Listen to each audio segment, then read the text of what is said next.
Welcome, Aries, your in-depth weekly astrology overview for week commencing the 13th of July for the ascendant, the sun, or the moon. Going to share the big themes of the week ahead first. On screen is your event chart as we go into the week. I'll unpack that too. I'll then go through the influences in detail. By the end of the video, you'll have a clear picture of what's upcoming in terms of your energy, work, relationships, or finances. It's a week which begins with an opportunity to really do some serious contemplation.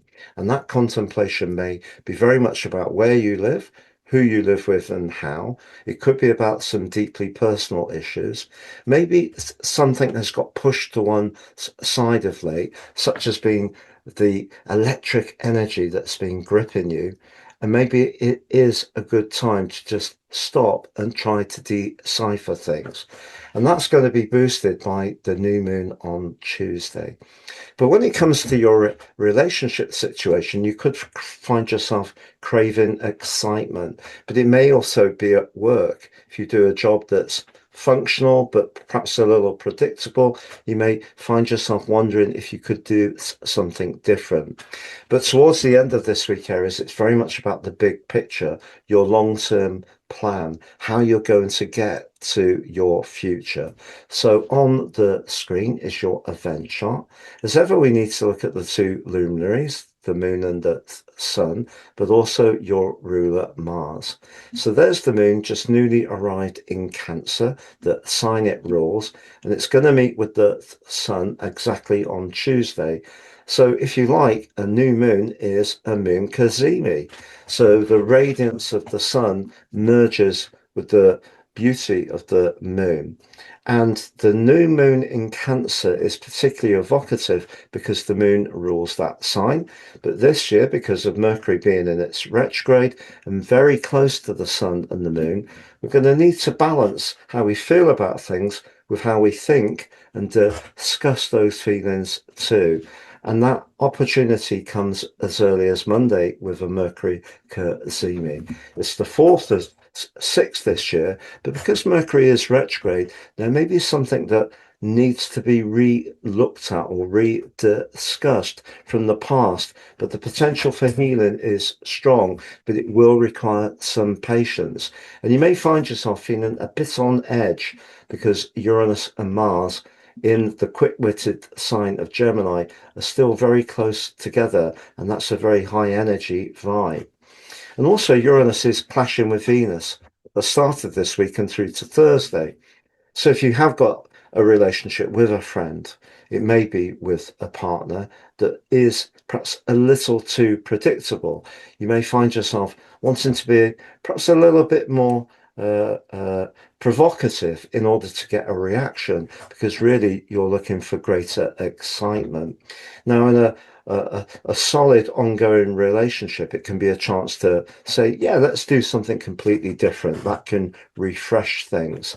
But if you are feeling that something isn't for the long term, I think it could be a fated week for that type of relationship. Now, as the week draws to a close, Uranus and Pluto meet in an incredible exact trine. Now, this energy briefly occurred last year, but it wasn't exact.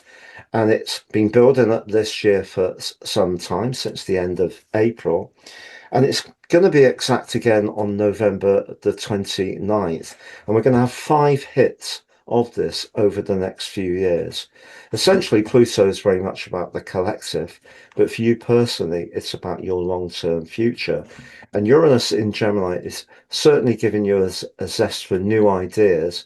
So if you're connecting to people you really like, who you find are interesting and stimulating, and they're open to innovation, you're really going to love that particular aspect.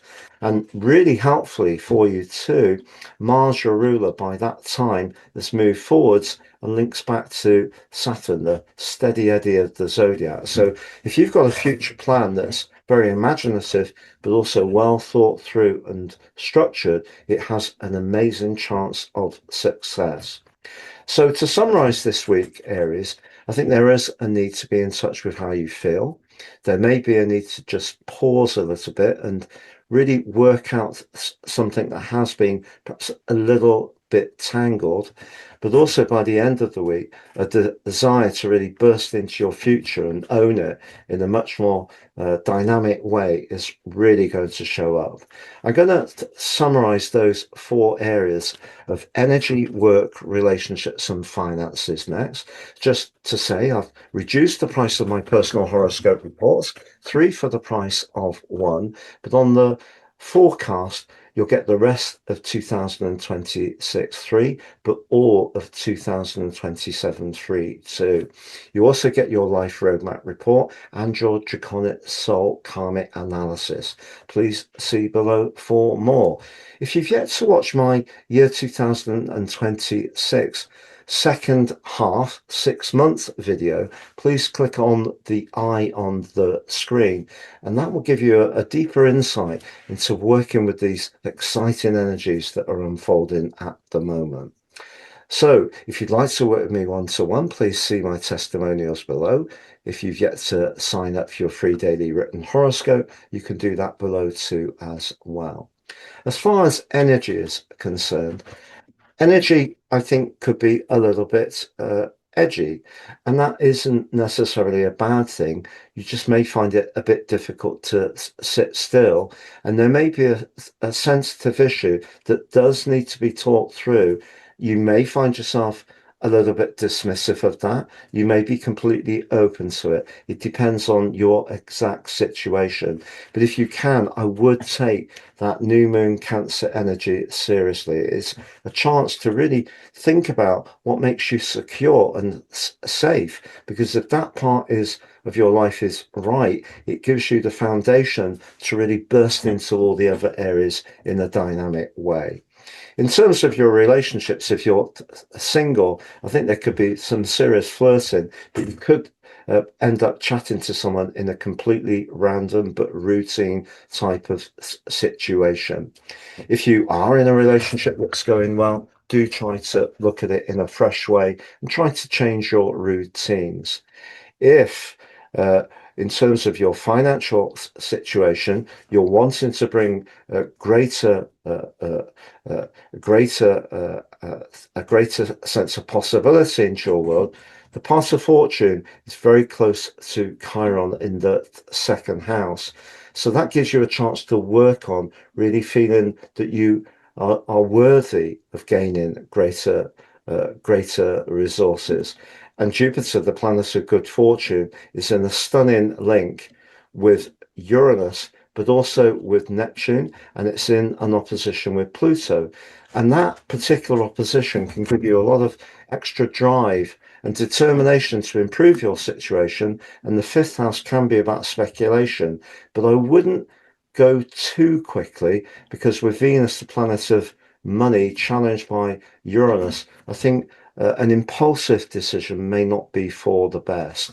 When it comes to your work, I really feel that if you're open to collaboration, but also new ideas, it's a really wonderful opportunity for you at this time. Thank you so much for joining me. Have a great week. All the best, and see you soon.